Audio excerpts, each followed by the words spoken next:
suis Bouchra Saleh, j'ai 41 ans et je suis opérateur culturel indépendante au Maroc. Et depuis maintenant 16 ans que je travaille dans les milieux artistiques et culturels au Maroc, où j'ai collaboré avec plusieurs structures culturelles et des artistes surtout contemporains. Moi, j'ai eu de la chance dans ma vie, en fait, dans mon parcours de vie, d'avoir vécu une dizaine d'années à Essaouira depuis 1979.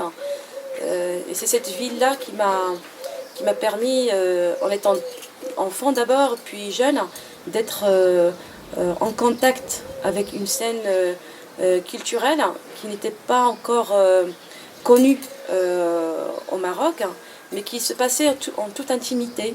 En fait, c'est quelque chose que j'ai pu traverser avec mon père, en fait, qui à l'époque travaillait là-bas. Et c'est quelqu'un qui était très proche de l'histoire culturelle de cette ville. Il s'intéressait aux artistes de la ville. Et c'est des gens, en fait, que j'ai eu la chance de côtoyer de près et de suivre l'acheminement de leur processus de création à l'époque. Parlant de ça, en fait, c'est certain que ça, c'était les années 80. Essaouira, à l'époque, il n'y avait pas de théâtre, il n'y avait qu'un salle de cinéma, il n'y avait pas une vie vraiment culturelle. Et tout se passait, en fait, à la maison. J'ai eu la chance, en fait, d'avoir une grande bibliothèque à la maison, ce qui me permettait aussi, avec mon père, de me raconter l'histoire du Maroc et l'histoire de l'indépendance. Et c'est des choses, en fait, qui m'ont beaucoup aidé par la suite quand j'ai commencé à me professionnaliser, en fait, et à travailler dans des projets culturels, soit à Mhamid, soit à Beni Mellel, soit à Zagora, soit à Tétouan. C'est quelque chose qui m'est revenu après. En fait, c'est un peu ça, en fait, cette base, c'est ma source de ce que je suis aujourd'hui, autant qu'opérateur culturel. Et c'est quelque chose aussi, en fait, à travers laquelle je me suis toujours basée quand je suis invitée, en fait, à collaborer dans un projet, dans une ville, où je vais beaucoup plus dans une rencontre de public de cette ville et d'avoir déjà une démarche personnelle, en fait, que j'ai toujours mis en place, même en ayant le poids, en fait, de monter un projet culturel, mais toujours, en fait, de prendre en considération où est-ce que je fais ça, qui sont ces gens-là, c'est quoi leur histoire, c'est quoi leur culture, est-ce qu'ils connaissent vraiment leur histoire, et c'est quoi le plus que je vais leur donner avec cette programmation, est-ce qu'ils vont l'accepter, est-ce qu'ils ne vont pas l'accepter. Et du coup, c'est quelque chose qui m'a été essentiel, en fait, et que je continue toujours à appliquer aujourd'hui dans mon métier, en fait.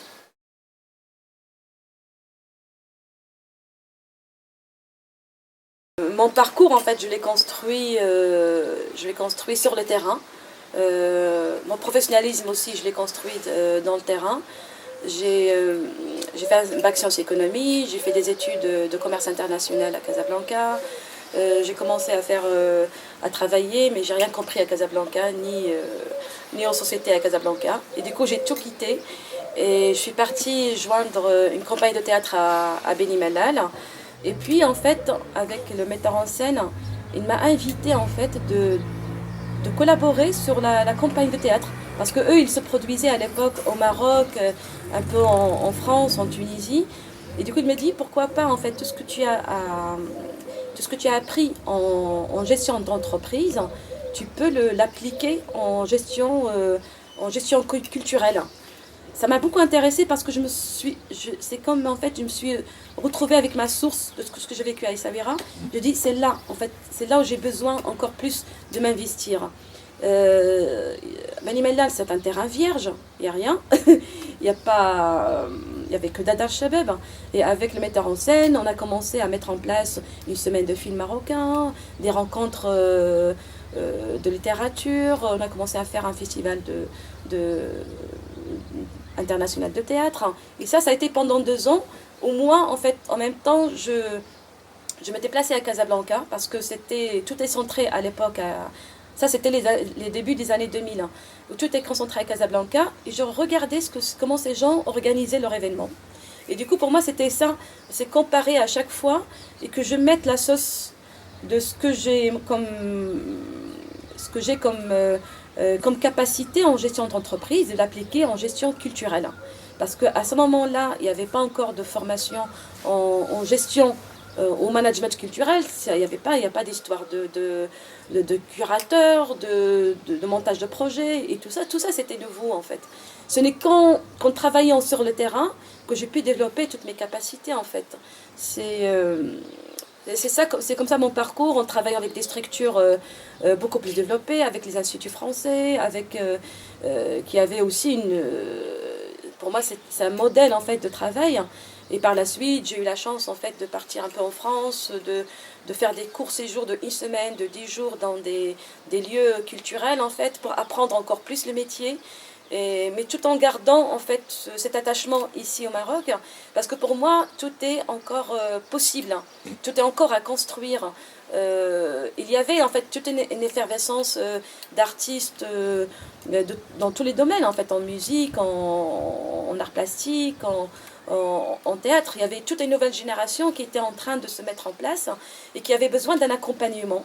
Et je me suis dit, c'est là mon rôle. Moi, j'ai envie encore de m'investir au Maroc et je veux que ma mission soit un accompagnement des artistes en fait qui sont là et encore monter des projets culturels et aller en fait que la culture soit pour tout le monde en fait. C'est parce que ce n'est que comme ça en fait que les gens, que le public va qu'on aura une nouvelle génération meilleure que celle que moi j'ai vécue ou qu'on aura une meilleure en fait génération pour le futur.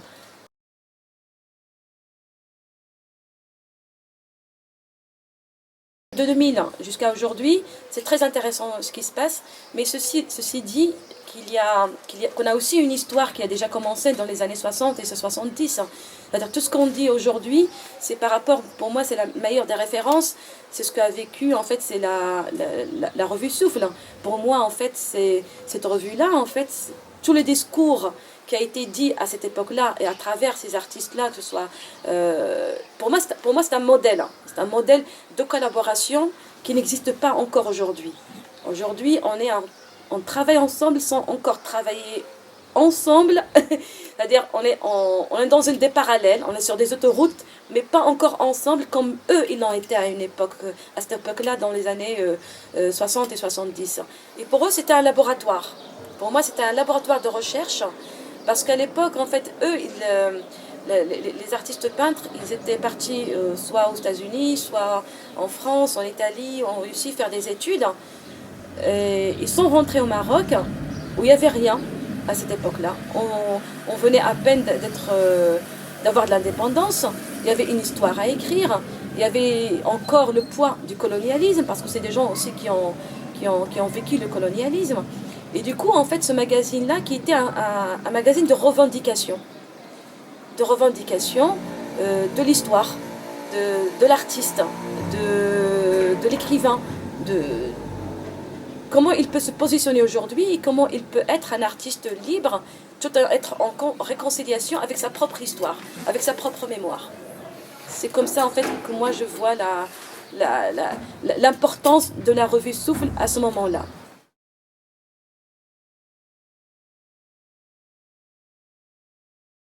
Le montage d'un projet culturel au Maroc, en Tunisie, en Algérie, dans le monde arabe, n'a rien à voir avec le montage d'un projet en Europe et les États-Unis dans le Nord. Du coup, pour moi, c'est un défi en ce moment, c'est de réfléchir de trouver en fait une nouvelle architecture, à comment monter un projet culturel dans le pays-là, avec nos moyens-là, avec notre propre histoire. Et j'ai eu la chance en fait de participer justement dans au programme de Med Culture, c'est un programme qui est subventionné par l'Union européenne. On a eu des rencontres professionnelles des opérateurs culturels du monde arabe à Tunis, une première session où j'étais dans un croisement qui était très intéressant de voir en fait comment les Jordaniens travaillent de leur côté, les Algériens comment ils travaillent de leur côté, et de nous raconter nos histoires, nos mêmes problèmes, nos mêmes défis justement. Et j'étais invitée par Med Culture en fait de co-organiser en fait une deuxième session, et je me suis battue pour l'amener à Marrakech, un défi que j'ai réussi pendant la Biennale de Marrakech, et aussi parce que je voulais en fait dire que dire voilà comment le Maroc, depuis maintenant 16 ans, comment les structures culturelles elles travaillent au Maroc et comment les artistes réussissent à s'en sortir malgré tout, en fait. Pour moi, c'est différentes formes. Aucune ne ressemble à l'autre. C'est ça ce qui est intéressant, je pense, au Maroc.